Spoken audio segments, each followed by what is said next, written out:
Greetings to all and welcome to the Seattle Law of One podcast. Today's episode is about Mars and Maldek. To the rest of society, it's known as the asteroid belt, a ring of asteroids in our solar system between the planets Mars and Jupiter. But to students of the Law of One, it's also known as the remains of Maldek, a planet that used to orbit our sun between Mars and Jupiter, but was blown to bits by its third density inhabitants who got caught in endless cycles of war and bellicosity.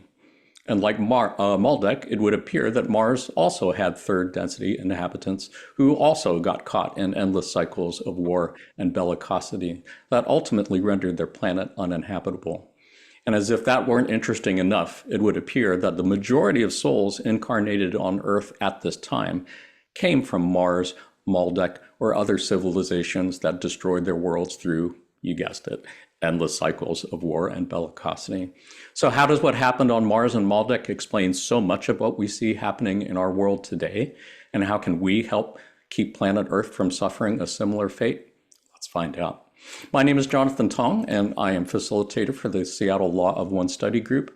We can be found in the list of study groups found on the L&L research page shown on your screen.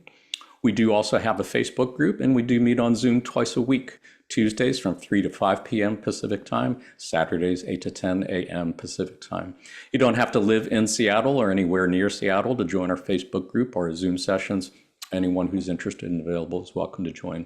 Just contact us at seattlelawofone@gmail.com to get on our mailing list. We send out weekly updates each week to let you know what we're talking about, as well as the Zoom links. We do also have a YouTube channel where we keep recordings of previous podcast episodes, as well as recordings of Q&A sessions with Jim McCarty, Austin Bridges, Gary Bean, and Tricia Bean from the L&L Research Channeling team. Again, just go to our YouTube channel and hit the subscribe button to get notifications when we upload new videos, and contact us at seattlelawofone@gmail.com if you'd like to join any of our Q&A sessions. As mentioned, today's episode is about Mars and Maldek. Let's go ahead and meet our panelists. Panelists, just let our viewers know who you are and where you're calling from. Starting with Ashley. Hi guys, I'm Ashley, calling from New Jersey. Nice. So great to see you again, Ashley. And Ragnar?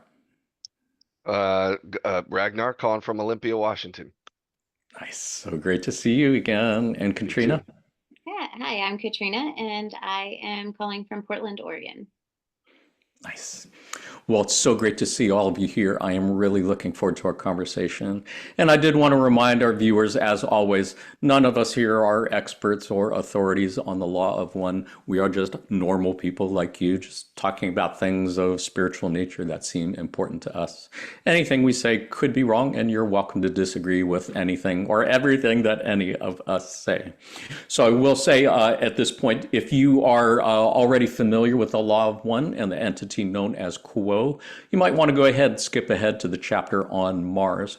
Otherwise, for those who are new to the Law of One, you can think of the Law of One as a set of spiritual teachings based on the understanding that all is one and that one thing is love.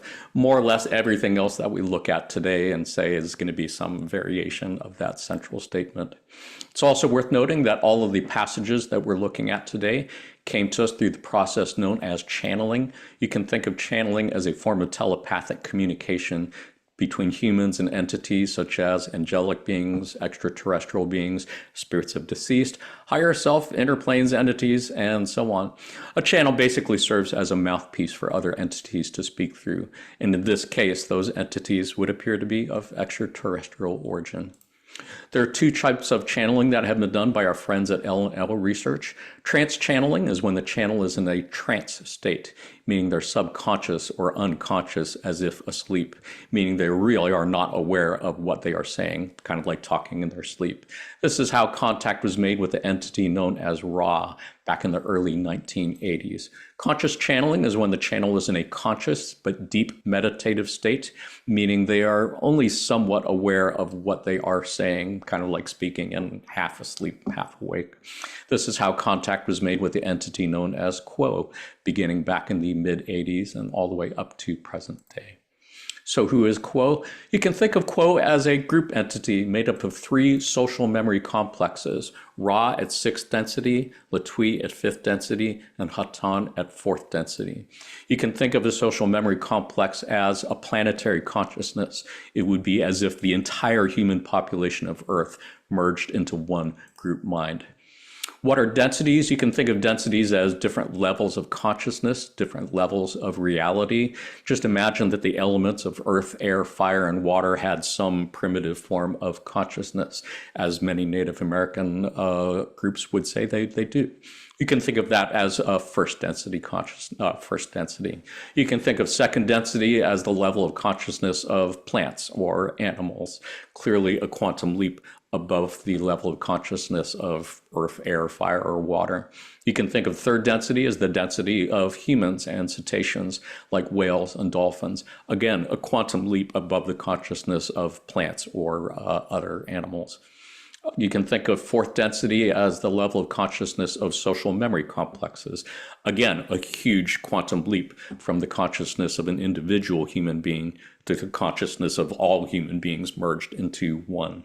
You can think of fifth density as whatever would be a comparable quantum leap above fourth density, and sixth density to be whatever would be a comparable quantum leap above fifth density. Suffice it to say, Quo appears to be a group entity made up of three planetary consciousnesses, Ra at sixth density, Latwii at fifth density, Hatan at fourth density. First contact was made by the L&L research channeling team in 1986, almost 2 years after the end of the Ra contact in 1984. They've been channeled every month since then and up to the present day by the L&L research channeling team. You can find session and transcripts of those sessions in the L&L conscious channeling library. So let us go ahead and take a look at a few passages, and let's start with Mars. In the Raw contact in session 10, question 1, and this has been edited for brevity, Ra said, "The peoples of Maldek had a civilization somewhat similar to that of the societal complex known to you as Atlantis, in that it gained much technological information and used it without care for the preservation of their sphere, following to a majority extent the complex of thought, ideas, and actions which you may associate with your so-called negative polarity or service to self. This was, however, for the most part, couched in a sincere belief thought structure which seemed to the perception of the mind-body complexes of this sphere to be of positive and of service to others. The devastation that racked their biosphere and caused its disintegration resulted from what you call war. These entities were so traumatized by this occurrence that they were in what you may call a social complex knot or tangle of fear. After this experience of learned teaching, the group decision was to place upon itself a type of what you may call karma alleviation. This then they have been experiencing until the distortions of destruction are replaced by distortions toward the service or a less distorted vision of service to others." It's a really fascinating passage with so much to unlock in there. They did mention Atlantis in the first paragraph, and we are going to be taking a closer look at Atlantis a few passages from now. Otherwise, yeah, that part about gaining technological information and using it without care for the preservation of the sphere certainly seems to describe what I see happening on Earth. Technological advances being used to rape and plunder and pillage the planet for its resources rather than really caring for it in a nurturing and sustainable way. Ashley, you have any thoughts on anything from this passage? Let's see, Ashley, your mic is muted. I would go ahead. You can keep your mic unmuted. Okay, thanks.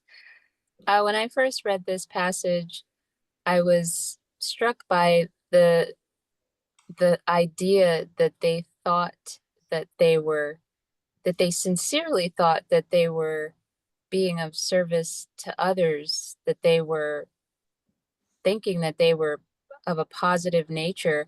And I just wondered, you know, how exactly do you equate plundering, as you said, the planetary body's resources, uh, with being positive or being beneficial to all life. And I was considering that perhaps they were following someone. Perhaps there was someone leading them who presented information so that they perceived the actions as beneficial. That's just one point. Yeah, it's a terrific point, and I'm glad you brought it up because that was certainly the other part of this passage that really jumped out to me as well.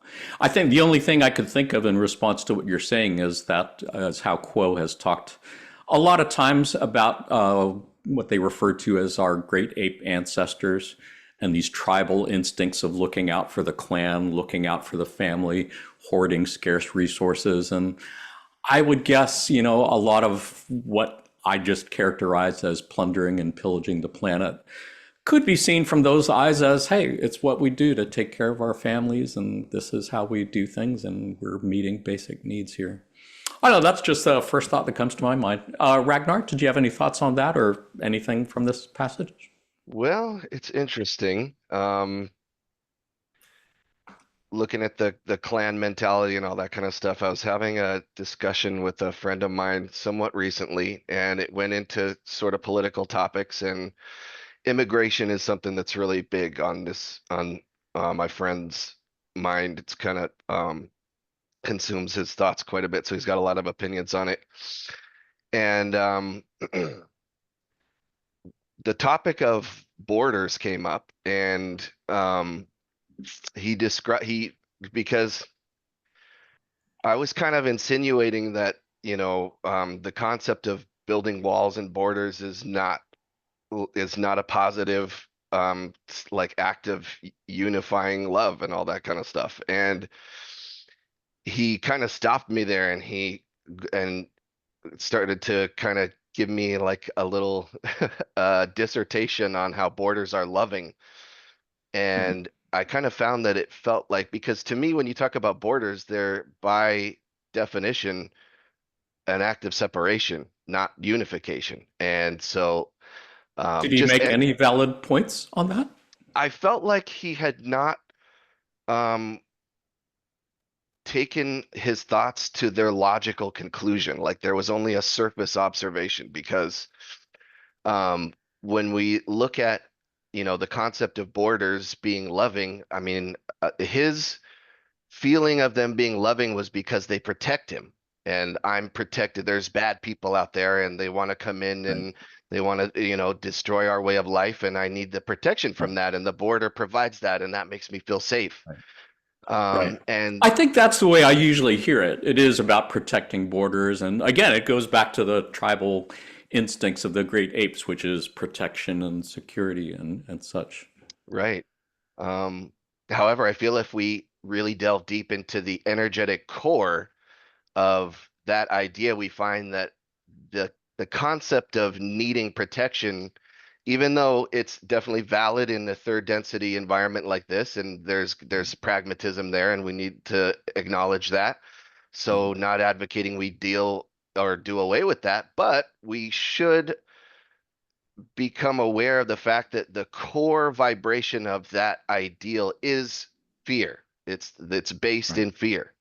And so we can at least acknowledge that and move forward with that. And, Yeah. yeah, Yeah, no, that makes a lot of sense. And I appreciate you bringing that up because I know I've heard that come up in discussion many times for sure. Katrina, anything to add? Any thoughts on anything? Yeah, when I was reading this and this idea that they were really having negative polarity, but they truly believe they were being service to others, it actually made me think of all the different religious wars and crusades that we as a earthly population have had, where truly the people who are part of this, even though there's massive acts of violence, their heart is they think that they're eternally saving you, right? So um I would imagine if it's really hard for me to come to terms with this, but if you truly believe that you were saving someone from eternal damnation, you would put them through whatever pain here so that they can have whatever heaven and afterlife they believed in, right? And Right. so it just made me realize how much it could be like that the best of intent with the best of love Right. can still cause such pain and violence. And like it Right. just reminds me of so much of what happens here. You know, you hear Right. so much of they're such a loving and good person. And then you're like, but you just, yeah, you just blew up a Right. building or, you know, you just, and Right. so, yeah, it was an interesting thing, but I definitely loved the knot or tangle of fear because Hmm. think that's those lower energy centers, right? And we're trying to break through those lower energy centers to get out of that. And so we have to get out of that fear. So, Yeah, those are all good points, and I appreciate everyone bringing it up. I would say, the other thought that comes to me when I read that passage is, I mean, I think of Trump supporters and people who support the current president. As I've said, many times, to me, I cannot think of anybody who presents more outwardly as service to self than that person. But I know there are many, many people in the Law of One community who are very genuinely service to other people, but they support this person also, and they believe that he's doing good things. And I don't know. It's like, I think I just recognize people have the right to believe whatever they believe, and it's not my place to judge somebody as bad or different because they have different political beliefs. So I did want to reassure anyone who's watched if I've ever said anything that would lead somebody who supports Trump to believe that they're not welcome in the Seattle Law of One group because of their political beliefs or because they support Trump.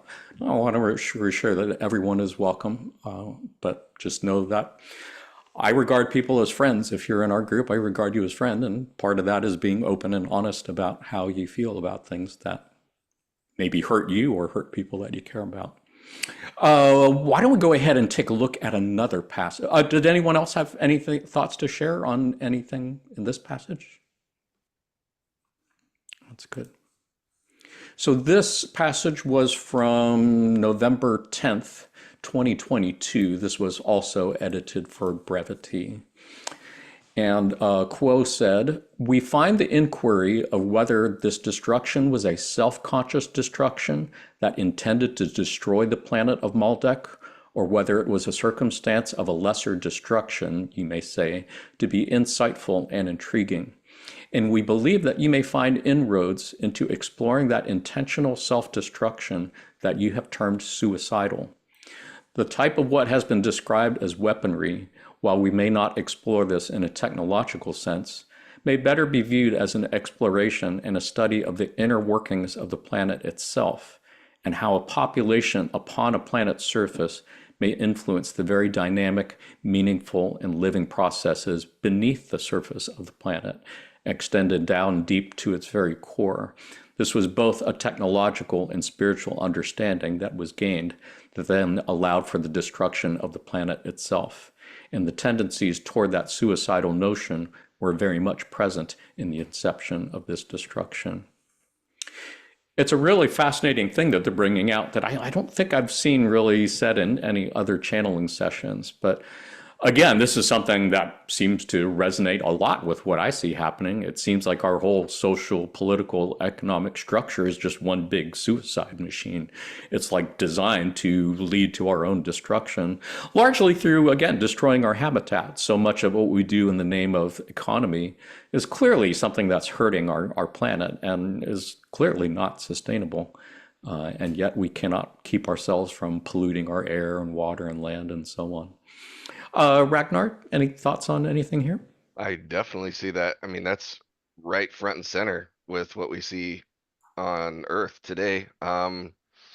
They took it all the way. I mean, most people know about, our nuclear arsenal, and it's usually with a nuclear arsenal, the main issue is how to deliver your payload. And we've got, we had the Cuban Missile Crisis, and we've got missiles pointed at them. They had missiles pointed at us, but I had recently read about something called Project Sundial, which was a device. It was proposed It was a nuclear weapon that was so big, the yield was going to be like 10 gigatons. And the purpose of it was that it didn't matter where it was detonated. It would send the entire Earth into a nuclear winter, and it was just it was the button. It was the doomsday machine. And it was on the drawing boards. Like they were really considering building it. So that's it right there. You Yeah. can't get any more suicidal than that.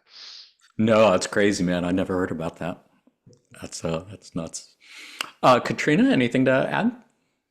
Yeah, I think it just shows how there are so many different planetary people here, like from different ancestries that have such different views. It's so obvious to me that the people who are building these weapons of destruction and who are polluting the air and who are fighting for more drilling and more damage to our earth and will fly jets for 30 minutes when they could drive. You know what I mean? Like things that, you know, just all of these things versus there's also this population here that is so I don't think I could even fathom something like that had someone else not come up with it. I would never be able to think of something that would just push a button and destroy the whole entire planet. That would never be something that would be in my individual consciousness, you know. So the fact that it's in our society consciousness shows me how many different entities and ancestries and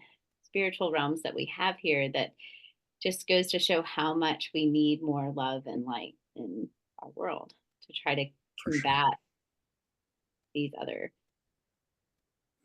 Yeah, it's ironic that the military defense spending is like by far the biggest expenditure in our federal budget. And yet, in these last few weeks, we've seen massive, massive cuts to programs that help poor people, supposedly in order to cut wasteful spending. And yet, you know, the Department of Defense, which has yet to pass an audit, Right. really not seeing any money coming out of there. Yeah. It's like, that's ironic. And that is Well, something and then- that's happened with both Democrats and Republicans in party. And it- They're still continuously increased spending on Yeah. military. And it's interesting for me on the Department of Defense because I think that I was raised my dad was in the military. And so I was raised on army bases. I was raised with this definite like respect and awe and appreciation for our veterans, which was kind of ingrained in me. I mean, like it really was, but the Department of Defense should also be taking care of the very people but those are the very programs they're cutting. They're not cutting, let's build more bombs, let's build more, you know, ways to destroy each other. But this goes so far back in history. This is not like a modern thing or a new thing. It's happened in so many other empires before this, right? Yeah. Ashley, anything to add? I found that it was very interesting that they said it was both a technological and spiritual understanding.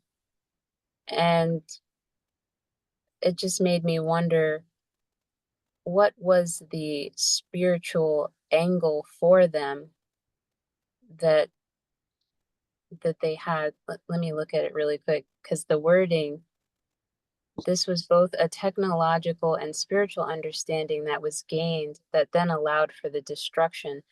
So their spiritual understanding also reflected and contributed to the destruction. I wondered, what was that? What did they collectively feel inside of themselves about the planet to lead to its destruction? Because it seems like it was a conscious understanding that matched their technological ability. I don't know. Maybe it was. That's a great question. Yeah. Do you have any ideas? Any guesses, Ashley? Not at this time, but it's something that got me thinking. And in our case on Earth here, we have the advantage because our reliance on technology and our collective, for the most part, okayness, I'll call it, with using resources and destroying the environment is because of a lack of spiritual understanding as it Right. relates to the planet. And That's what then I was going to say. Yeah, that makes sense. I would, and oh, Go ahead, sorry. Ragnar.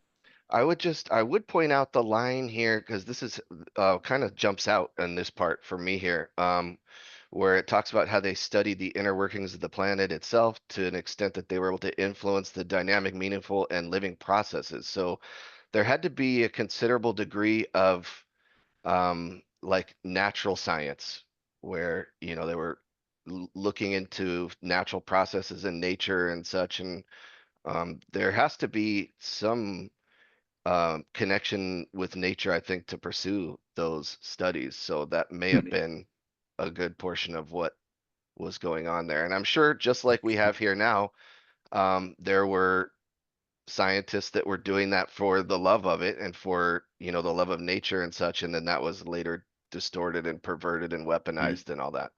Right. Yeah, can totally picture that. Yeah.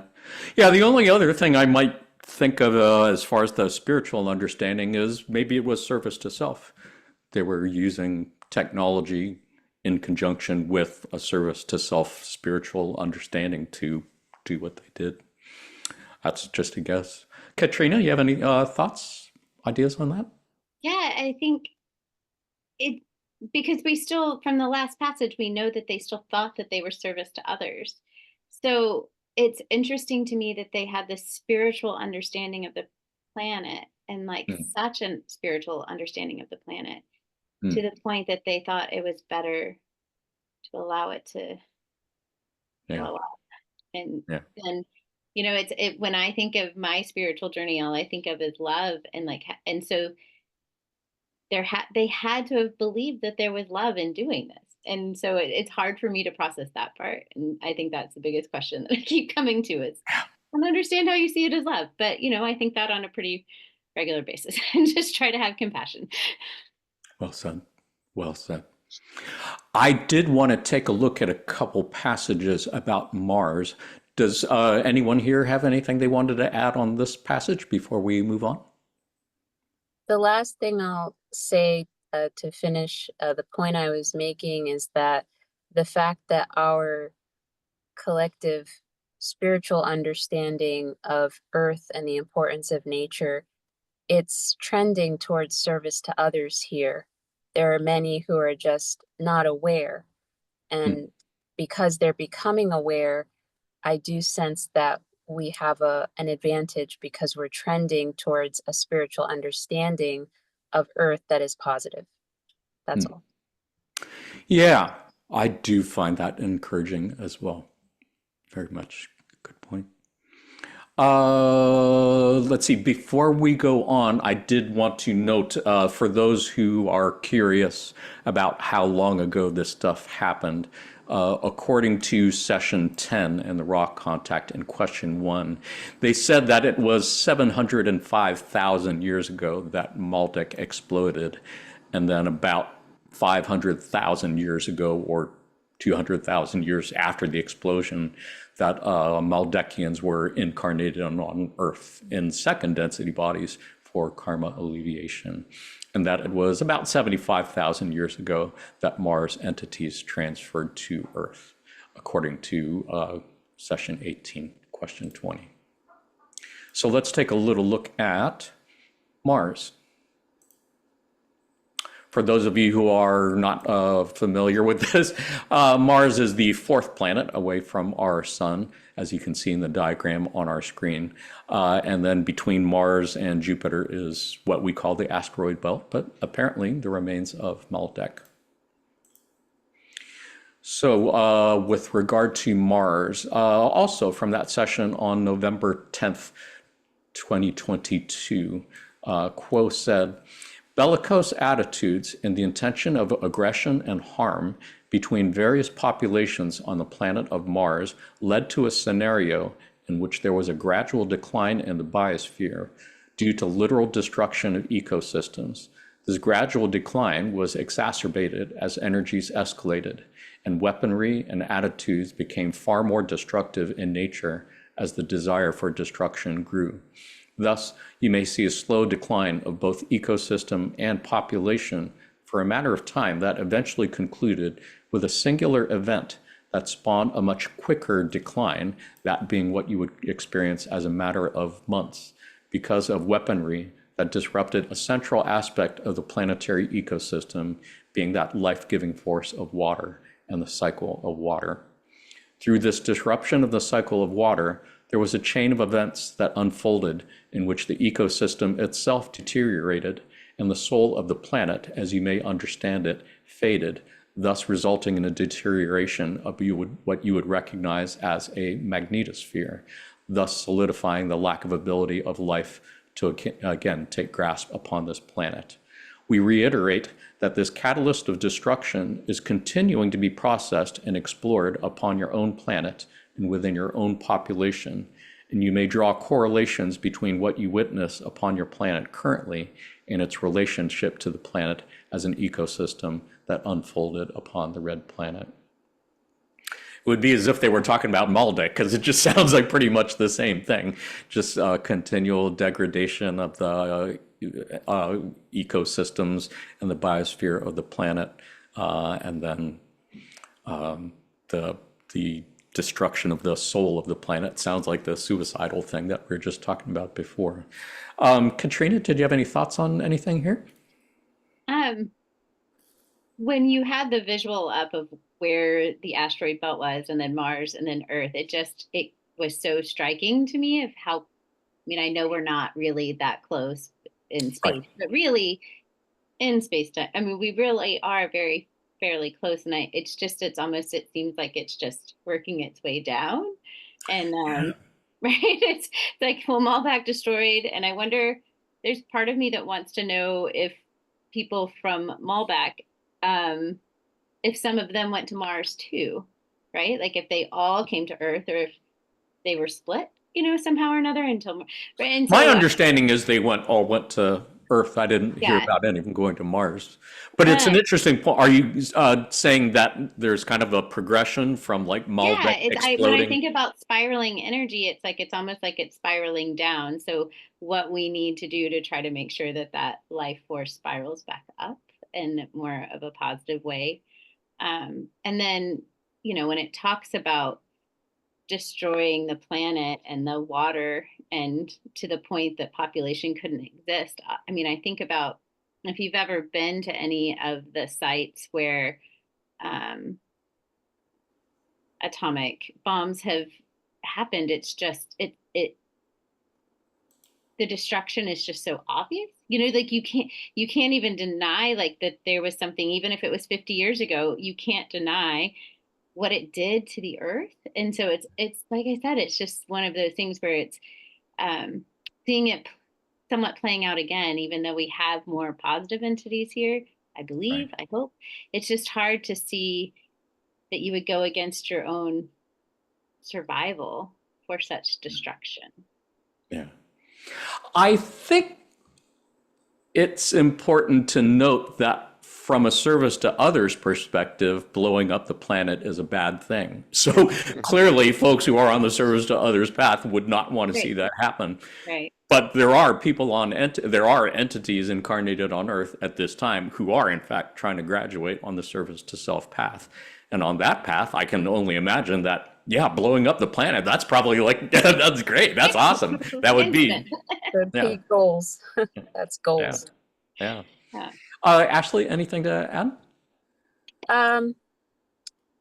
I guess I would say a difference I noticed was that the STSness was understood and acknowledged here, it seems. They didn't think that they were service to others. They knew very well that they were negative, it seems. They knew very well that they seemed to enjoy bellicosity and conquest and technological advancement trending towards megalomania and war and so on. So I'm just noticing that it was more clear to them that yes, we are service to self natured. We are going about this in that way. I'm not sure if I'm seeing that in this passage. Is there a particular place where they're saying that they knew they were service to self? Because I Can't say I had thought about It that. does say that their attitudes of a destructive in nature, the desire for destruction grew. So there was an overt desire for destruction. Sounds And also potentially. the intention of aggression. Yes, and harm between various, so there was an intent of aggression and harm between the various populations of the planet Hmm. and the other points that were mentioned. Hmm. So it wasn't, maybe they didn't mention that there was a sincere, it doesn't sound like that there was a sincere thought of being of service to others, as was described by Ra in terms of Maldek. That's possible. I think I might have seen other channeling sessions, passages where they did say that they had the same disconnect between service to others, service to self as Maldek or not. I honestly can't remember. I think it just reminds me, I think generally the villains in the movies don't consider themselves villains. They probably think they're good guys. I think Thanos, when he like snapped half the universe away, he probably thought he was doing everybody a favor. I don't think he thought of himself as a villain. And I'm wondering if folks here on Mars, even in their bellicose warlike attitudes, they didn't necessarily see themselves as being service to self. They just thought they were protecting their families and clans and cultures and so on. I don't know. Any other thoughts, Ragnar? Anything to add? I think that both points made by Katrina and Ashley, they both resonated really hard for me, and they both seem to indicate a progression in the pattern, and that it does seem to be sort of working itself out and dissipating with each iteration. So you start with Maldek, blew the whole damn place up, doesn't get any gnarlier than that. Mars, they built Project Sundial and they hit the button, so they ruined it, but they didn't blow the whole thing up. It's still salvageable. You know, you could terraform it still. Earth, we put it on the drawing board, but we never did build it. So that's very hopeful for us. And then you know, starting with Maldek, where they all thought everything was, you know, service to others, because the true service to self operates in the shadows and is completely you know, operating in deception and such. So I feel like the most pure service to self would be cloaked and bathed in service to others as much as possible. And when you get to Mars, they're a little bit more Duke Nukem. They like it. It's a little Yeah. bit, the light is kind of showing. It's bringing everything to the surface. And yeah, and then here we have in our particular iteration, season finale of Third Density Earth. There's really I don't think there's any question of the people that are craving destruction, and there's a full recognition of that, and there's a ton of resistance to it. So it's definitely like the waves have been dissipating every time they crash against the rock, and I think we're about to see um, the final resolution, the total healing of these karmic patterns play out. Great take. Well said. It's Yeah. beautiful. Love that. I agree. Shall we take a look at another passage? Did anybody else have anything to say on this passage? Mine's not on this, but it's just a little bit of you know, sometimes it's really nice to get that validation. I remember saying from a very, very young age, I know people lived on Mars, and teachers being like, no, no, no, no. And then seeing the little camera that went around on Mars, I'm like, that was a door. That was a door. People lived there. Funny. Yeah. Yeah. Lighten it up a little bit. Yeah. Yeah, indeed. The next passage wanted to look at is from May 25th, 2003. And quote here said, "The train of yellow ray third density Earth has been shunted into a lateral experience by the determined and repeated actions of what this instrument would call the sons of light and the sons of darkness, or those who promote peace and joy and those who promote war and suffering. In the outer sense, these few entities have again and again, upon other planets and upon this one, in many different societies, chosen the ways of war and chosen them for reasons unknown to themselves, being manipulated by those far cleverer than they, who use the suffering and pain of third density in its endless repetition of war as food. It is time to stop feeding fifth density entities who feed on fear. The only way to move back onto the normal time track of this planet is to find ways to lose fear and to respond to all situations, not with hesitation, but with confidence, not with a feeling that something needs to be done, but with the knowledge that something is being done, and it is being done with the mind and with the heart. The power of each to help each in these realizations is great. We are most pleased to encourage each to listen to and to respond to each as the seeking and the processes of learning go on. Each is teacher to each, and there is a circle of learning. Really fascinating passage, and this really caught my eye because I remember when I was young, like in elementary grade school, I think my parents had a book about the Dead Sea Scrolls. And for some reason, I was like leafing, well, because I was interested even at that young age. I didn't read the whole thing, but I remember I found a passage where they were specifically referred to the sons of light and the sons of darkness. And it was described as this apocalyptic battle between forces of light and forces of dark, forces of good and evil. And when I saw it appear here in the transcript, I thought, wow, that's fascinating. The idea that somehow there are entities who feed on vibrations of suffering and pain and war. They use that as food, and that people are just being manipulated into these ongoing endless wars between forces of light and dark. It's just fascinating to me. Ashley, did you have any thoughts on anything here? This passage just brings to mind the multi-dimensional nature of who we are, that we are more than even just this Homo sapien construct, that we do have a consciousness that has been evolving and traveling through dimensions, and we're continuing it here. And also the importance of moving beyond duality. There is a level here where we're polarized in light and service, but then we have to even go beyond that and find that resolution of all paradoxes, as Ra calls it. And that is, as Quo is urging us here, to see the love in all things, to have that vibration of all is well, no matter what is going on externally. And I feel like in that is the unity point, where you're not rejecting anything. You're not creating borders, as Ragnar said, with anything. So it's very empowering. Indeed. Well said. Ragnar, anything to add?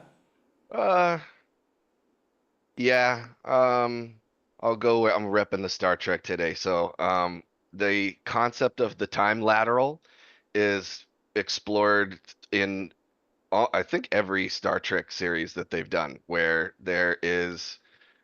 you could consider them higher density negative entities. They're highly advanced. They have temporal technology, and they go in and they'll go like manipulate the past. They'll help the Nazis or something, and they create like this timeline where there's this terrible future. And then the good guys come in and they have their temporal stuff, and they go in and um, do their things to put everything on back on the positive path. And yeah, so I feel like that's a soft disclosure of all that stuff that's going on there. So There that's was a interesting. great episode in the original Star Trek series called Day of the Dove. Do you remember the one where it was the original series? And so there was some entity who was like pitting the crew of the Enterprise against some Klingons who are on board, and it was just feeding on their vibrations of war and fear, and they would just keep them at each other in endless combat until they finally realized that they were being manipulated, and then just kind of laughed, I think, and made peace with each other until the entity went away. Do you remember that Absolutely. episode? Did you ever see Yeah, that one? absolutely. And you know what? I just had a thought occur to me, because whenever I've heard about negative entities feeding on fear, it just feels so gross, and it's just like, oh, you guys are the worst. But positive entities absolutely feed on love and positivity. Everybody loves watching the videos of, the big public proposal and, oh, she said yes, oh my God. And, or like, some happy story of, this guy that helped everybody. And, so yeah, we do that too. We all do it in our own way. Yeah. I don't know. I thought that was funny. I think it's hilarious. Yeah, absolutely. And I always appreciate the pop culture references. Katrina, anything to add? I think it's just, for me, it's so inspiring and hopeful that this has been happening. We are allowing them to feed on our fear. So if we stop the fear by knowing, it's not a feeling. I think so many times we base everything that we do on a feeling, which feelings lie to us. I can feel like anything, but that doesn't mean that that's the truth. And so in like a very personal sense, what happens to me is when I'm having anxiety or fear, I have a gratitude journal that when I'm not in fear, I've written things down that are blessings for me. So I can read those and like know I'm going to combat this anxiety with truth, which is I know the different things of love and truth and honor it. But I think it just spoke to me so much that it was the knowledge that something is being done. It's having faith in those higher beings and our higher selves, that they are doing things. Yeah. And once again, it just gives me so much compassion. When you think about someone being manipulated by clever, I think about we do that to second density. We do that to animals. We control them for our own pleasure. A lot of times we take away their free will Right. And so like, is it being done out of love? Is it being done out of, and they're just kind of part in it because we're more further along on the evolution. So we have someone further along on the evolution that's helping us, which is a beautiful thing. Indeed. Well, I appreciate you bringing up that part in the first paragraph where they say, they're saying the sons of darkness and the sons of light have on planet after planet gotten people to choose the ways of war, chosen them for reasons unknown to themselves, being manipulated by those far cleverer than they. And it reminds me how easy it is for service to others entities in third or fourth density to allow themselves to get manipulated into going into battle against forces of darkness. I remember back in section 25, Ra was talking about the thought wars between fourth density entities. And they said, the fourth density, this is, I'm reading off of my notes, session 25, question 9. Ra said, the fourth density is the only density besides your own, which, lacking the wisdom to refrain from battle, sees the necessity of the battle. Thus, it is necessary that fourth density social memory complexes be used. And they're saying that's it. It's only fourth density because fifth density, they see the wisdom of refraining from battle. So you can see the same thing here on Earth. I mean, we can all think of people that we see as bad guys doing terrible things, and it's hard to resist somehow fighting on the side of light and love, even though you're being manipulated into more war and bellicosity. It's a tricky thing. I think is so interesting is by fifth density, they've learned to not battle with each other, but they still want to create the battle in the lower densities. Right. So they're still manipulating and creating that battle in the lower densities. It's like to still need to feed something, right? Right. Yeah. Yeah, for sure. Choosing love over aggression and violence and retribution. Yeah, for sure. It's a tough choice. Anybody else have anything to say on this passage before we change topics? Nice. Love in the conversation. Let's talk a little bit about Atlantis. On March 6th, 2005, this has again been edited for brevity.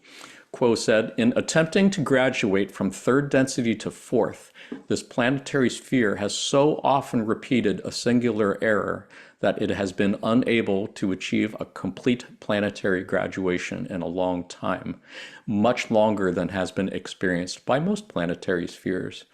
It is an extreme enough and unusual enough occurrence that it has created what this instrument would call a time lateral or a shunt. The train of planet Earth's people has sort of gone off on a sidetrack until it can bring itself together in love.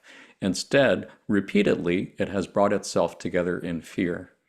And this is not unusual considering that we see upon your planetary sphere those who have, as those of Mars did, destroyed their planetary surface by war, and as those of Atlantis did, destroyed their continent by misdirected crystal energy. The tendency, therefore, of this planet's people is to become wrapped in fear and cause an explosion of negative energy that is usually seen as war. This pattern has repeated itself through empire upon empire, and now those who have in the past been a part of this pattern have almost finished what they can do to gather together what this instrument would call Armageddon or Götterdämmerung. They have failed. Nevertheless, the thrashing of what this instrument would call the dragon's tail is yet mighty. Yeah, really fascinating how this goes back to things that we've talked about already, just these endless cycles of bellicosity and war, tying together Atlantis to Mars as well. Any thoughts on this, Ragnar? Anything from this passage? Um, you know, I feel like, and I may be mistaken about this, but I feel like when I've watched all the interviews and documentaries and history and stuff on World War I and II, it felt like the general populace all over the world was pretty gung ho. They were really like, yeah, let's get them, let's do it. And feels like I do hear they're beating the war drums for round 3. They're definitely trying for it, but it just feels like people are just not down. They're just not they're not gung ho for it like they were for rounds 1 and 2. So I don't know. Maybe what do you guys think about that? That's a great question. What do you think, Katrina? Any thoughts? I think sometimes that's by who we're choosing to be around, right? Like I think there's because there is a population. I mean, I get that it's not the percentage of population, it's not the majority of people that are wanting war. And I think a huge thing that changed with that is that the average civilian never got to see how horrible war was. They didn't get to see another life being taken until they started having journalists and TV and it being streamed. So now we have more of this, oh, war is not just something I read about in the newspaper. It's not something that they just tell me over the radio about how we won this. You're getting to like you're seeing the civilians that are lost. You're seeing the destruction and the devastation, and it's more mind opening of, oh, that's not what I thought it was. I thought I was just protecting. I thought I was just keeping my tribe safe, right? But then when you realize that you're destroying other tribes, that maybe that's what's raising the consciousness. It's a good point. Yeah. Ashley, any thoughts? Anything to add? I agree with Ragnar and Katrina that, and on Ragnar's point, I do think there isn't as strong a charge for war. There isn't this unification that destruction is the answer. There is enough of an awareness that you're saying, Katrina, through social media, through the internet, where people can see war for what it is. And that is creating a large scale, in the unconscious collective, deterrent against full-scale World War III, etc. Awesome. Yeah, I agree with everything you all said. I think that's just been noted in other channeling sessions. I think that this pattern has happened so often, time over time and time again in Earth's history, that it's become part of our archetypical mind or archetypical thought. It's become archetypal in its energies. And so it's a tough habit to break. But I definitely see the same signs of hope that you do. And you know what? I forgot. There was another slide to this. There's more to the passage that I forgot to read. Let me continue on. So Quo says, love has transformed your possibilities, and now you gaze at the genuine possibility of bringing the planetary sphere together in a web of true love. My friends, how much you have to balance. It is a staggering challenge, but the hearts of the people of planet Earth are beginning to come alive with a great desire to love each other, and this is your calling at this time. It is for this reason that you came to this incarnation. So, yeah, I think just kind of affirms what you guys were saying a couple minutes ago. I don't think I actually have anything to add on this part of the passage. And did you have any thoughts on anything here, Ashley? I think it's a wonderful occurrence that a time lateral has formed to give ourselves the chance to do things right. This concept comes up about like a splitting prism, which is the idea that we have two trains of reality we could follow, essentially, and it seems like we're on the right track towards the path of love, which is very, very beautiful. Very grateful for that we're finally getting it. We finally got it right. Yeah. Yeah, and each of us has a part to play in this. So that is partly why the four of us are having this conversation right now. So, Katrina, Ragnar, anything to add on this passage? No, I mean, I think it's such a just beautiful passage that love is, we're finally at that point that we could, not that it won't be hard because it's a staggering challenge, but For sure. it just seems so. And I think that that's what that was reminded me that, there's a lot that gets thrown at you. There's a lot to try to send love and light into. There's a lot of pain and hurt in this world, right? For lessons that need to be done. But that reminder that although it's a staggering challenge, it's still the possibility. Like love is still the possibility. So to not get overwhelmed and just try to check out. It's definitely one of the things that I appreciate about so many of these channeling sessions, rather than leaving me feeling hopeless and in despair. They always leave me feeling inspired and encouraged and hopeful and more loving. I definitely appreciate that. Ragnar, did you have anything to add? Uh, it's from a spiritual perspective, this entire setup just seems pretty ideal for spiritual workout because we've got a little more of an energetic push towards the positive now, but there's so much negative to be resolved. We're definitely lifting the weights heavy. It feels like, after your incarnation on Earth, you're gonna walk out the Earth portal into the spirit realm looking like Schwarzenegger. Everybody's gonna be like, "Holy shit!" Spiritual Schwarzeneggers. Yeah. Yes. That is a great metaphor, though, because it is like resistance training. I mean, if you can take catalyst this intense and transform it into love, wow, that is really strong magic, spiritual power for sure. Cosmically jacked. Yeah, indeed. Yeah. Yeah. Let's go ahead and take a look at another passage. This is from April 27th, 2006. Here, Quo said, "Those who were in positions of power on what you call Mars, Maldek, and Atlantis have once again surfaced and attempted to complete that pattern of destruction. For the most part, they are acting out of old instinct, repeating patterns of empire and destruction that have not served them in the past and do not serve them now, and yet they persist. Working against this energy is a tremendous awakening and outpouring of those who are polarized service to others. Again, in many cases, these energies are instinctual and unconscious, but the fruits of incarnation after incarnation of loving and serving and being faithful are coming home to roost. And my friends, we cannot tell you how beautiful is the sight of so many awakening souls that are blooming very quickly and acquiring a great deal of polarity as they strive with all their hearts to love and serve the one infinite creator as best they know how. Intention is everything." Such a beautiful add-on to what we were just talking about, and so encouraging. I love the visuals of the blooming, the flowers. For some reason, that's an image that's come to mind many times in the last couple weeks or so. Just that there are flowers blooming all over, well, literally because it's springtime, but also spiritually. There are so many people having spiritual awakenings, maybe catalyzed by so many of the intense, seemingly negative things that seem to be happening. But I definitely take comfort and hope and inspiration in that. Katrina, did you have any thoughts on this passage? Yeah, I think for me, it's interesting that it's saying intention is everything. And then in the other channeling, it talked about that they thought their intent was to be service to others, but they still blew up their planet.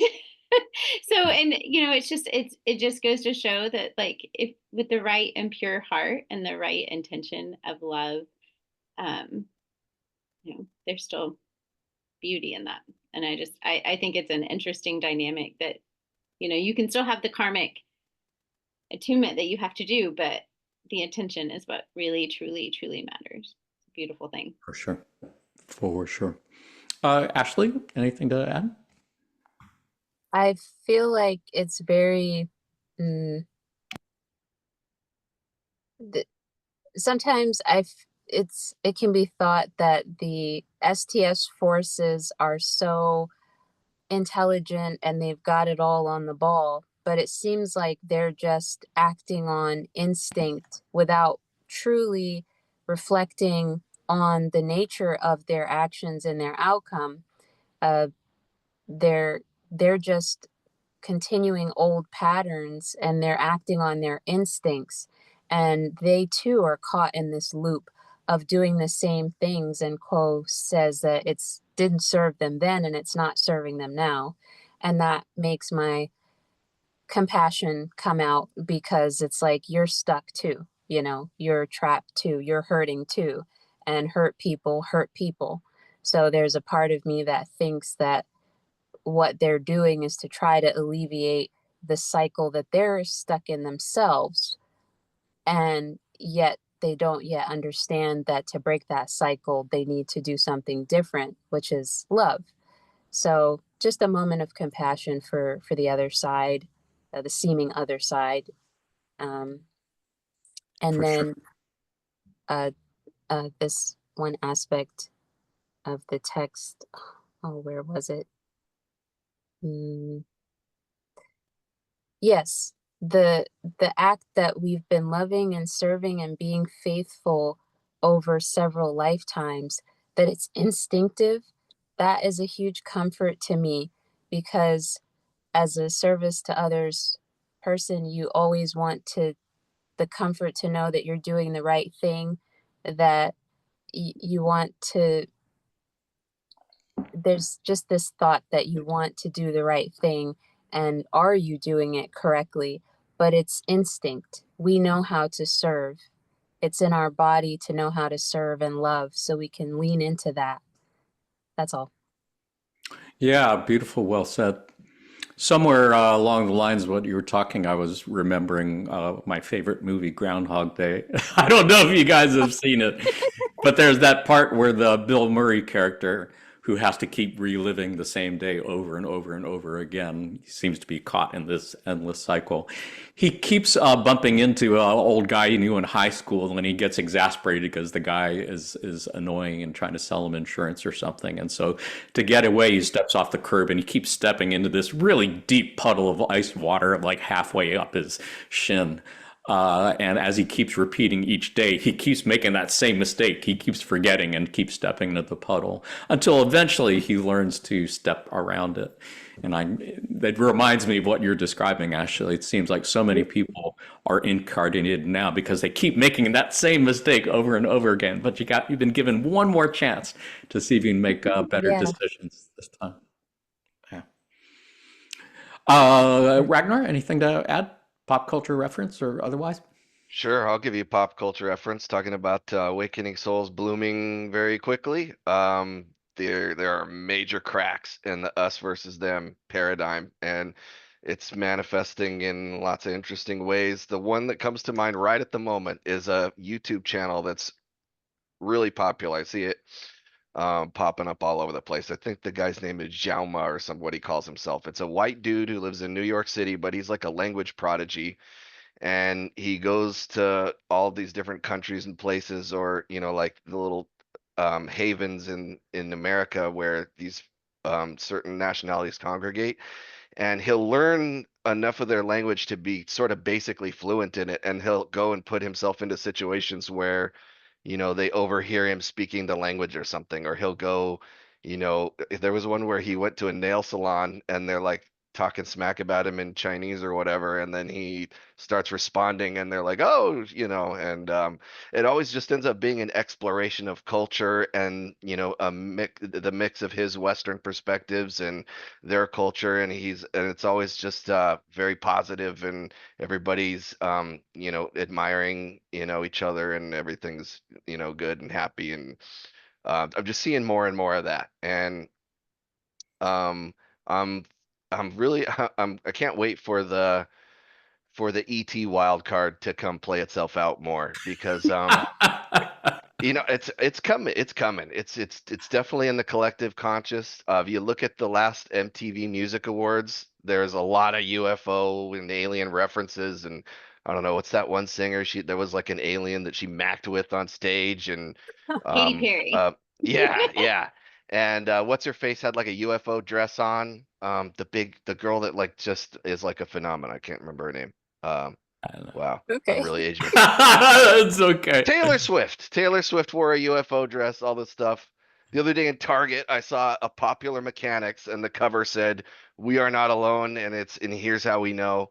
But we've had a lot of movies. It seems like they've been trying to train us. Reagan's talking. I wish we had an alien to fight so we could unite, and the movies like Independence Day where everybody drops their differences because of an invasion and all that kind of stuff. But I feel like just um the prospect that there are higher civilizations out there, and the prospect of because people are gonna potentially want to get to know, if they're friendly, they're gonna want to get to know them because they are very impressive. And if we're gonna interface with something that's so exotic and different, then obviously we're gonna have to work our stuff out. And For sure. I see that playing out in media, especially Star Trek's been on it, since they've been going, but that idea is taking root and playing out more obviously day by day. Yeah. So yeah, Yeah. I'm hopeful. They're exciting times, that's for sure. It's not boring. I'll grant you that much. And I think it's going to get more interesting before too long. Are we okay with going on to the next slide? Yeah. There was actually a continuation from this passage, I believe, from this session. And here in the same session, April 27th, 2006, Quo said, the energies apart from the energies of war and destruction that might bring more and more souls to the point of deciding to create an exit strategy by means of cancer, AIDS, or other diseases of your planet, which reliably tend to remove the physical body from its life, are available to those who, in terms of their subconscious, metaphysically oriented natures, feel that they are ripe and ready to be plucked from the earth in the harvest of graduation. Since it is an unconscious process, and since it depends upon those entities finishing their work, we cannot say for sure that there will be an increase, but it is likely in terms of the probability-possibility vortices that we see at this time, that there will be an ever-increasing number of those whose work upon planet Earth is finished, whose lessons have been learned, whose missions have been completed, and whose service has been offered with a glad and full heart, with gratitude, with joy, and with thanksgiving.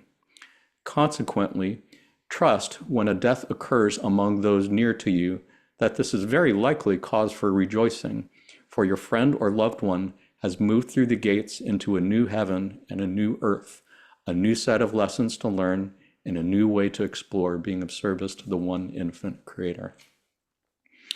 That is a really, really interesting passage to look at, because they seem to be saying the bad news is that you're going to see a lot of people dying in a really relatively short span of time.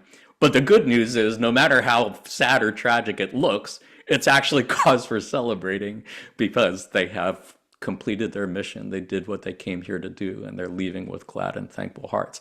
That's just really interesting. I've been mulling this over for quite a while now, because I can totally picture a lot of people dying within a fairly short span of time in the foreseeable future.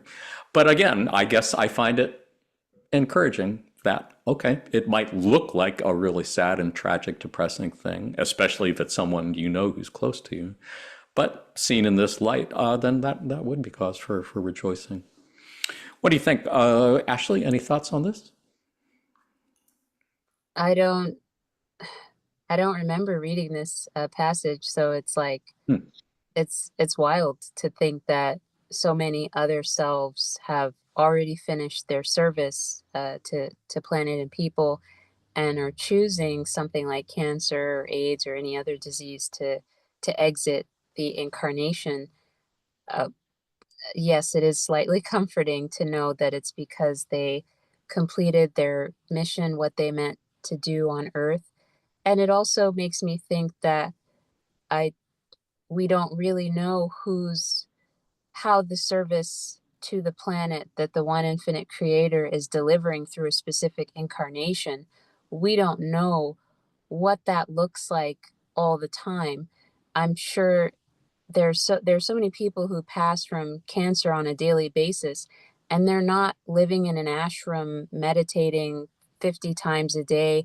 They're not learning the law of one or anything. They may have just had a life where they were kind, where they were compassionate, where they were understanding, and that those little actions, those thoughts, the way that they lived generated such a light and polarity that they completed their service, and yet that service was not known to any of us. Right. So it's it's just a moment of appreciation for all of the unseen ways that the one infinite creator moves in service on this planet. Beautifully said. That's what I was getting out of it too. Yeah. Ragnar, anything to add? Yeah. It's interesting. It's not totally because I'm thinking about, um, the the all the people that died during the first wave of COVID, and they were typically, the anti-vaxxers and the Fox News. It felt like there was a lot of right wingers checking out pretty much, but I'm thinking about like these all the ways to be of service because of what it's talking about here and how we really don't know what that looks like. And I'm always reminded of this story I read of these two sisters who went to the clairvoyant Edgar Casey, and they asked for a reading because they had this brother, and he was a wino, and he was, trans, and he lived under a bridge, and they were, they wanted help because they're like, we need help with our brother. He's a wino and a loser, and he's a disgrace to the family, and we need to, we can't, no matter what we tell him, we can't get him to straighten up and fly right and all this. And so Edgar Casey goes in and he does his reading. He comes back and tells him, your brother is the single most advanced spiritual entity I've ever received information for in a reading, and he programmed this personality shell to come in and try to teach you guys some humility and some compassion. And the sisters got mad. That's not what they wanted to hear. I want my money back. Yeah. But yeah, that's a little bit of a sidetrack on there, but it's just Such a great story, though. Such- I really appreciate your sharing that. there are many ways to be of service. In some ways, in the veiled scenario, you may appear to be kind of an asshole, but you're actually being very positive service to others. And so, yeah, it's a real mixed bag, and it keeps it very interesting. Yeah. Yeah, you just never know. I appreciate you bringing up the COVID example because that's something that comes to mind also. That COVID obviously seemed like a very negative thing when it happened, but I know a lot of people, including myself, who came to the Law of One during that pandemic, that quarantining time. And I think it would be probably fair to say that that was indeed a catalyst for it. So Yep. I wouldn't be surprised if we had another viral pandemic. Wouldn't be That's what surprised measles if are our going around. anti-vaxxer head of Health and Human Services decided to do jack shit about it. Wouldn't be surprised if a lot of people die from it. And yet, again, I'm looking at this passage and thinking, maybe that's not necessarily a bad thing. As Ashley and Ragnar were saying, you just don't know. You really you don't know. Katrina, anything to add? Well, especially where Ragnar was talking about how people can be put in your life and you're just not willing to see their examples. Like the sisters were wanting a better life for him, right? Like their intent was, I mean, I'm sure there was some part of it of being embarrassed, but like that's the role that he was trying to teach them. So the number of, we make all these pre-incarnated choices, and then the veil, we're like, we think, oh, we're on that other side of the veil. We're gonna know it, and we're gonna learn it, and it's gonna be the way. But I think how much harder it would have to be a service to others person, and choose to know that you're going to be going and hurting someone that you love so that they can learn the lesson. I think that just has to be such a harder decision to know that you're going to mentally or physically or anything hurt somebody so that they can learn a lesson and make. I mean, it's actually a beautiful thing that you're willing to do that, right?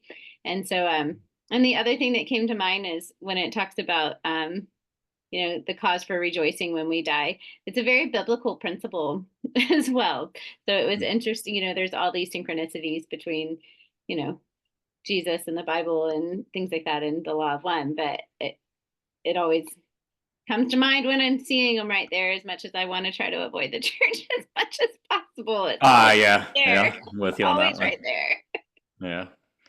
No, I appreciate you bringing that up. And, I mean, I gotta say, again, in spite of all the negative criticisms I've directed towards the current president, as we have all said in the last 5-10 minutes, man, who knows?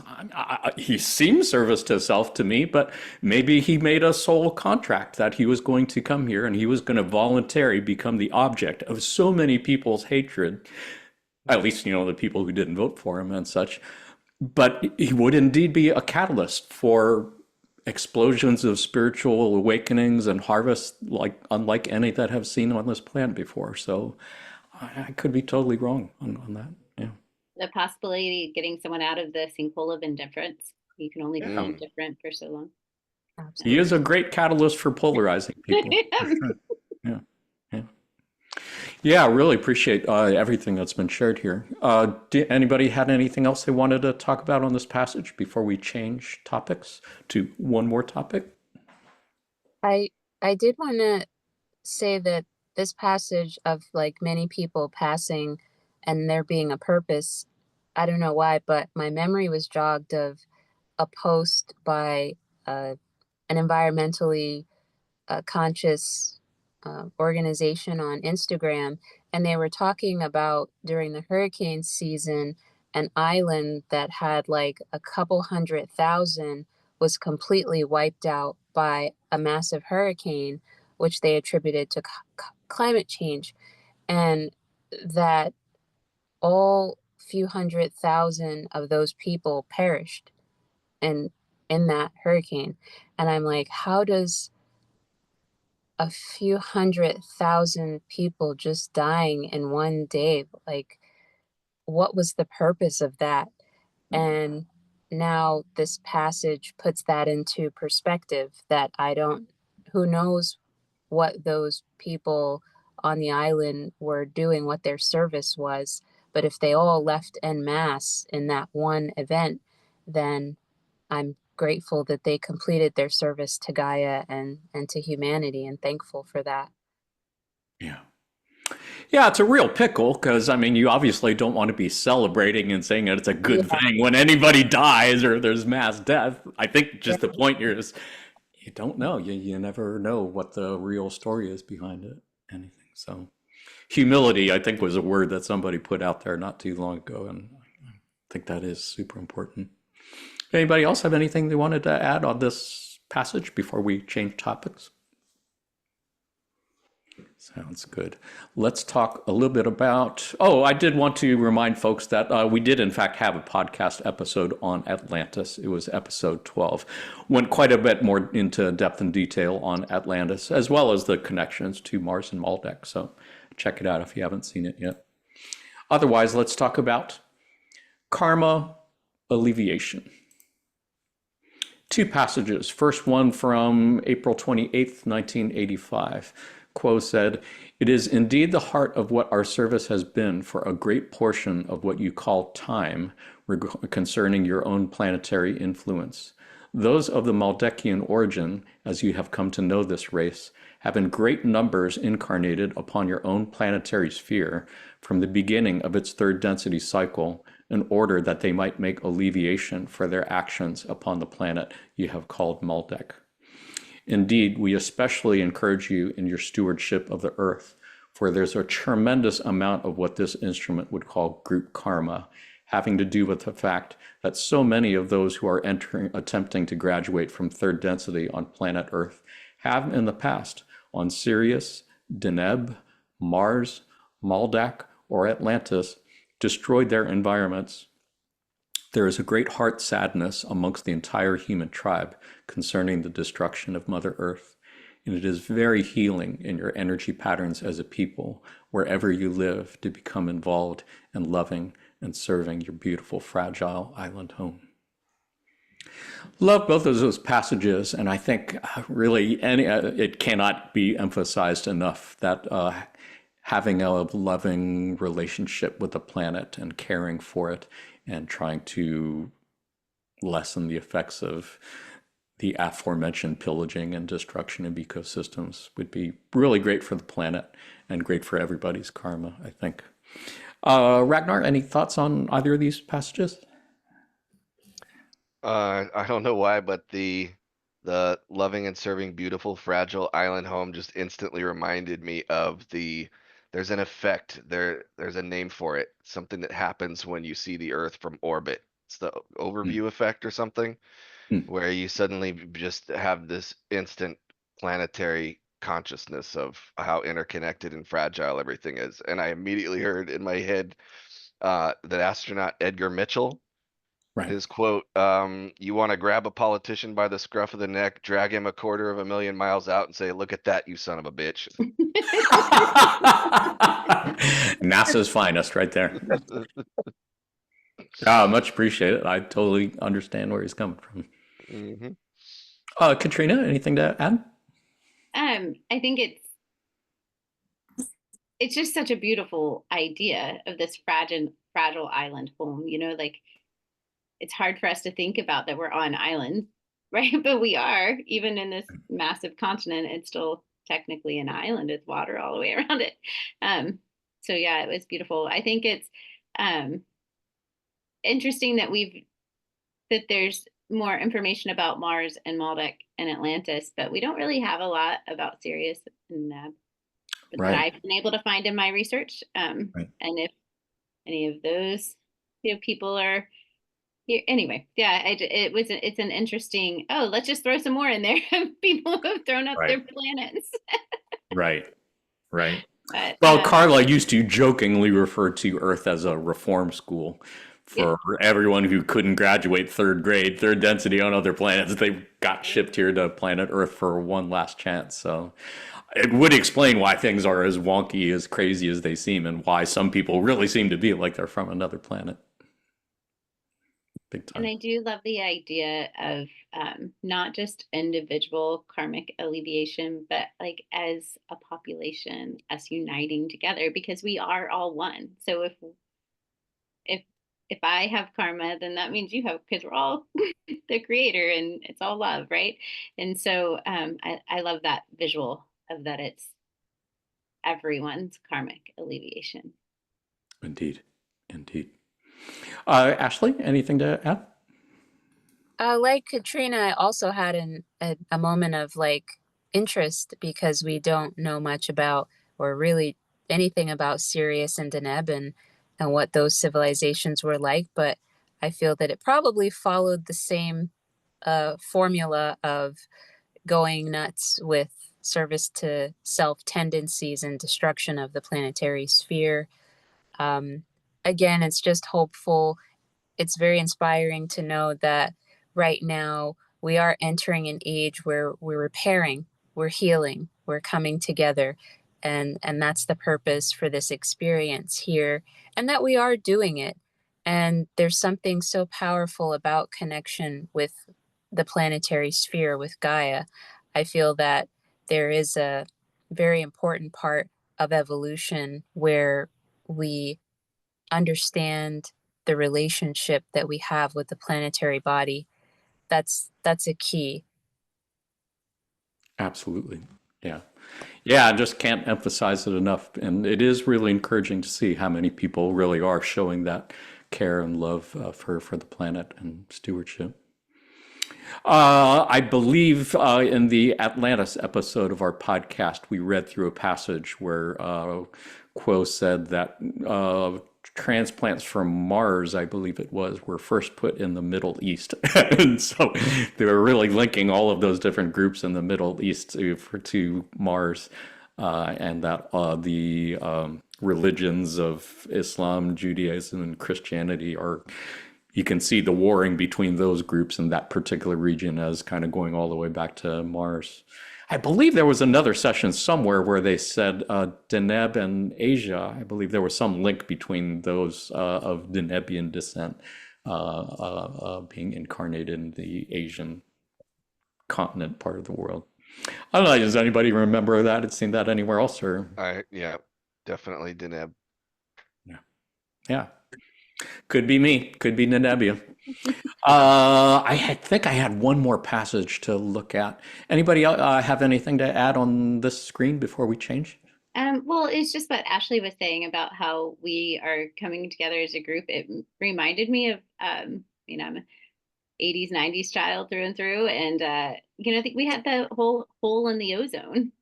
And we as a society came together and we no longer have a hole in the ozone. So it just goes to show that when we do come together, we can heal our planet.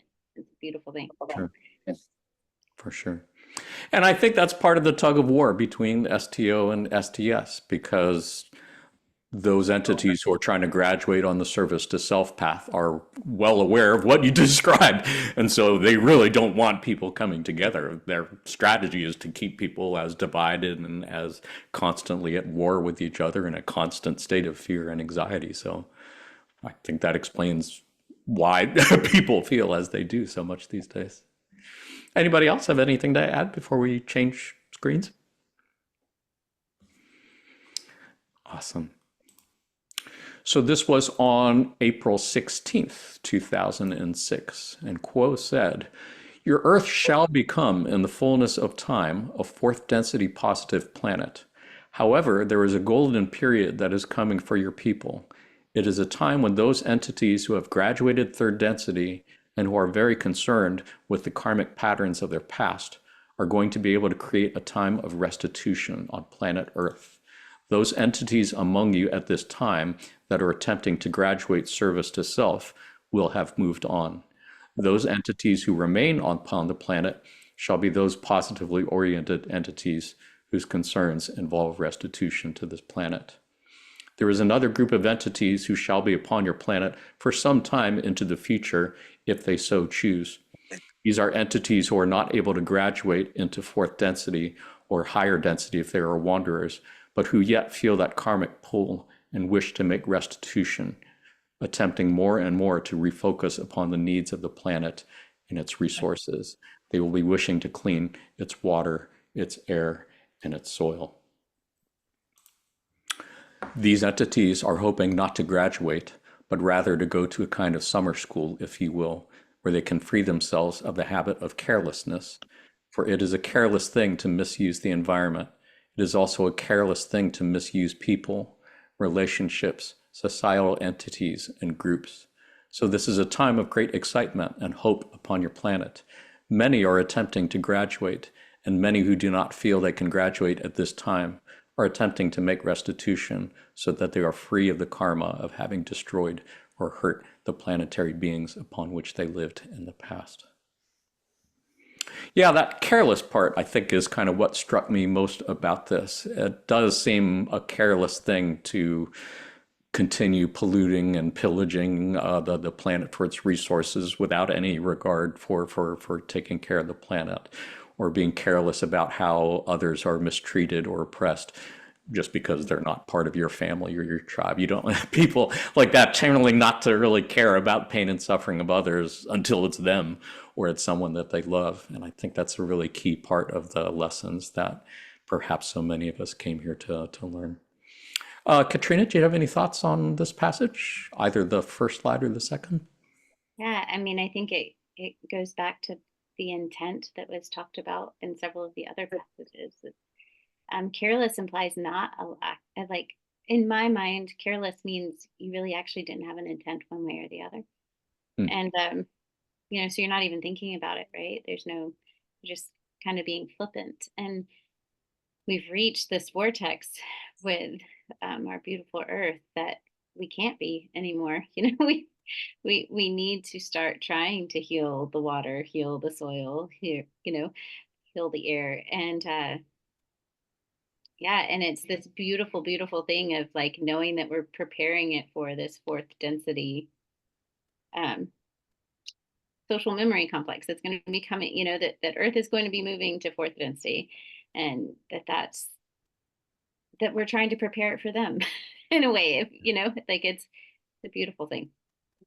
It is. It is. And it reminds me somewhere back in one of the other passages we read, I think they were using the visual of the dying dragon thrashing its tail.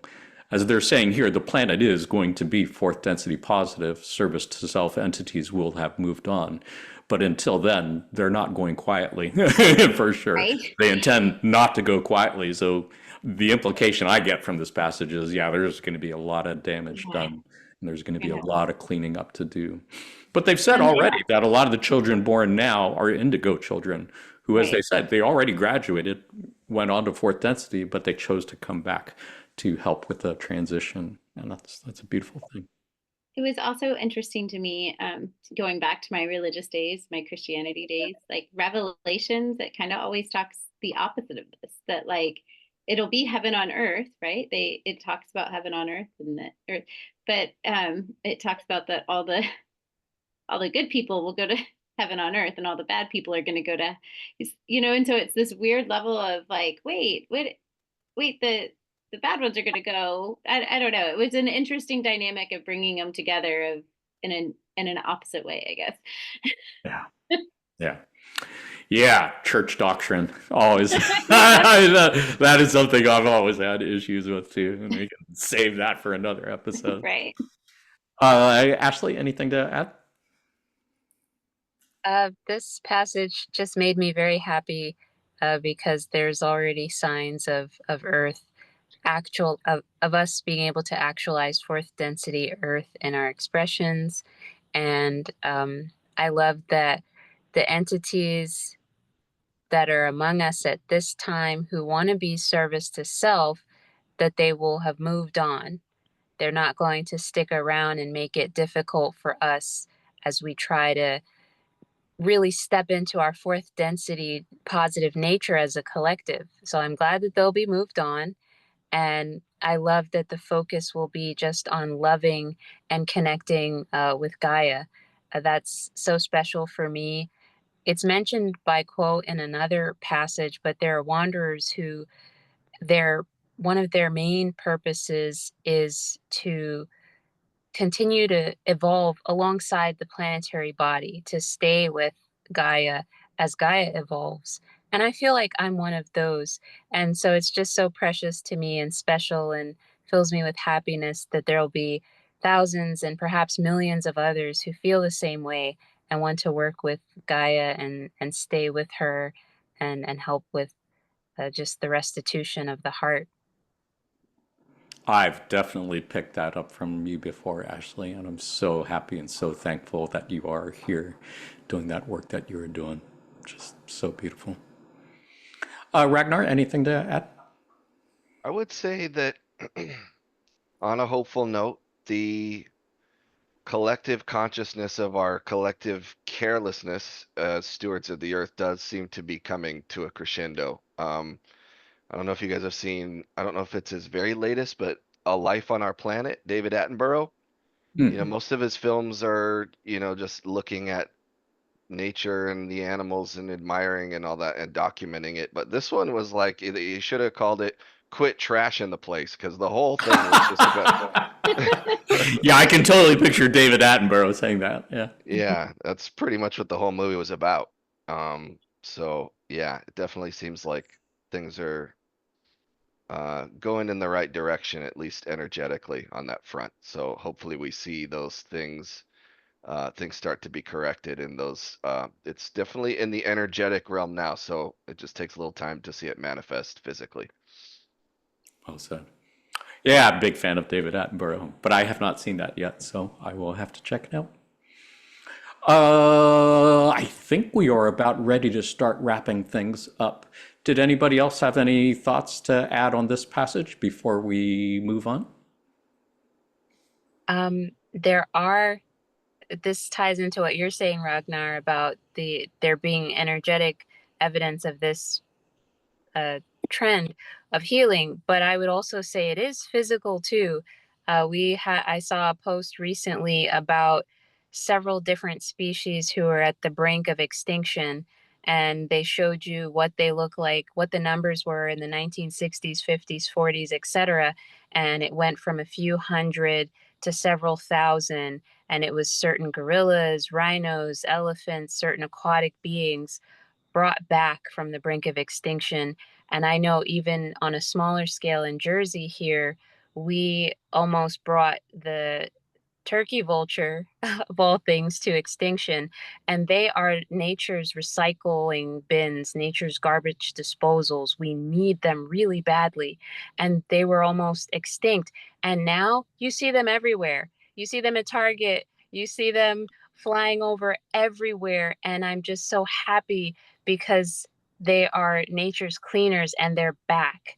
And so yes, there's some physical evidence as well.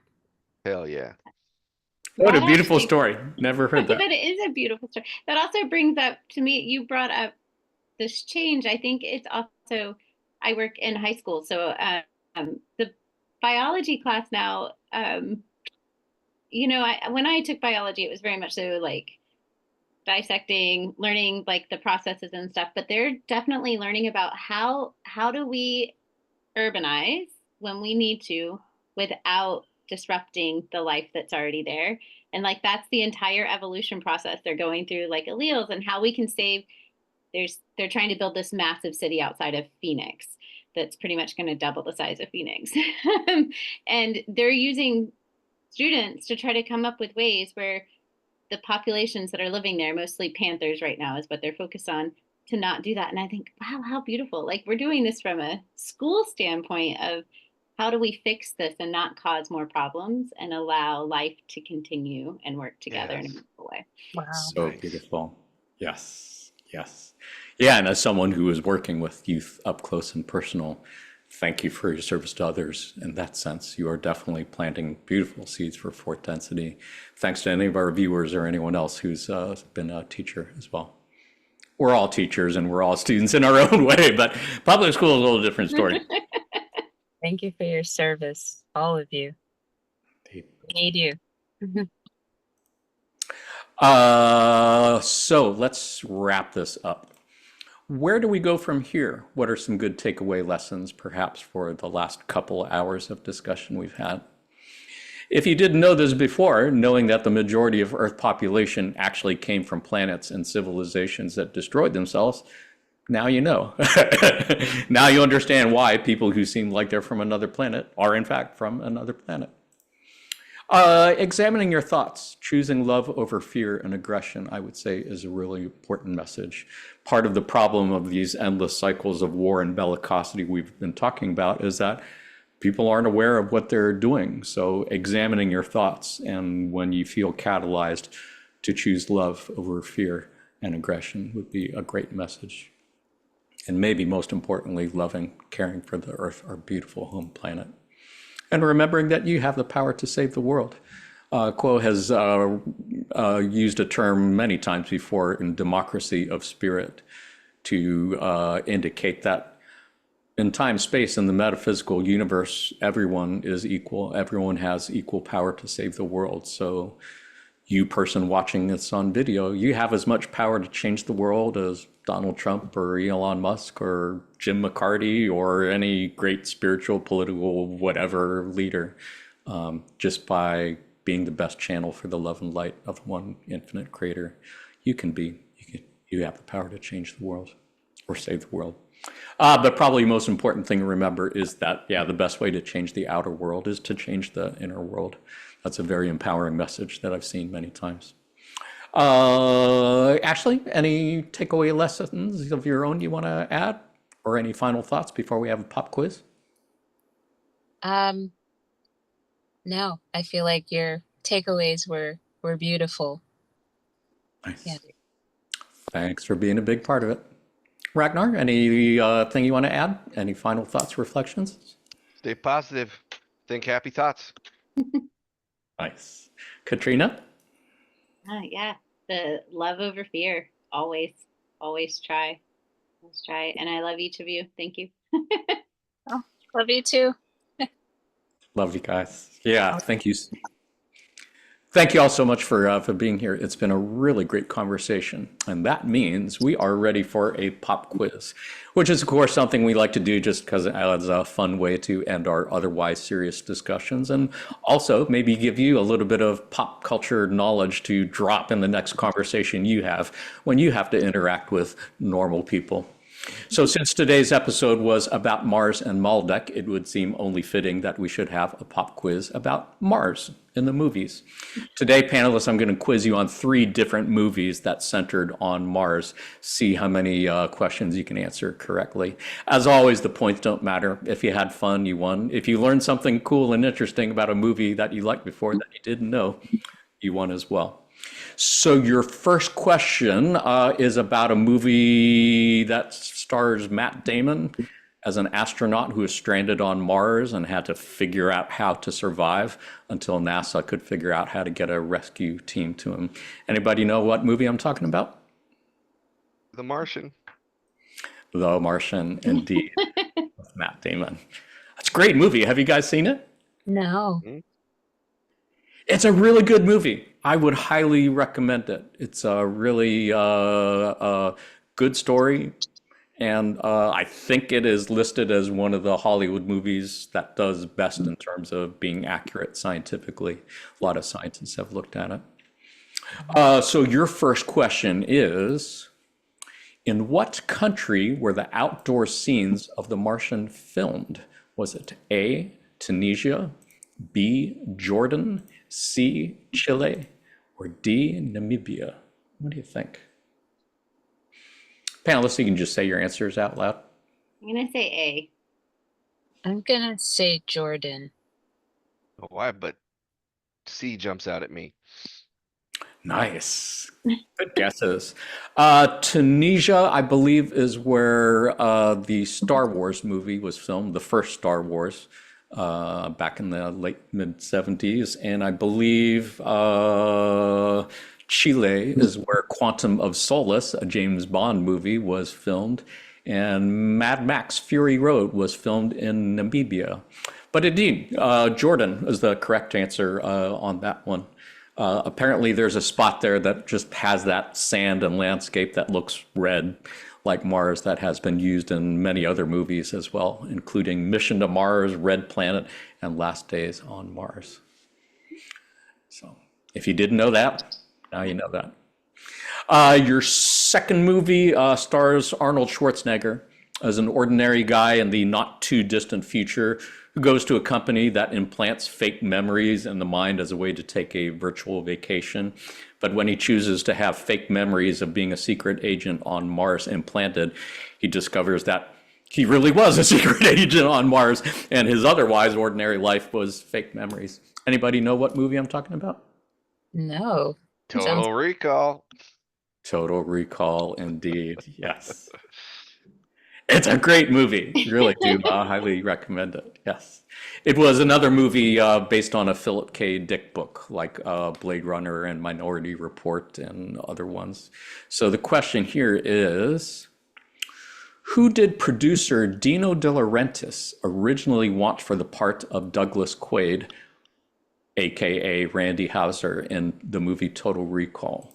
Was it A, Richard Dreyfuss, B, William Hurt, C, Patrick Swayze, or D, Arnold Schwarzenegger?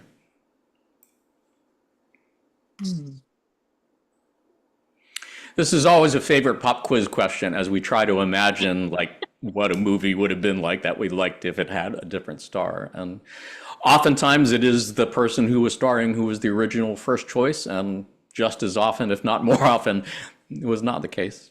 You have any I'm idea? gonna go Patrick Spacey, just because of Dirty Dancing.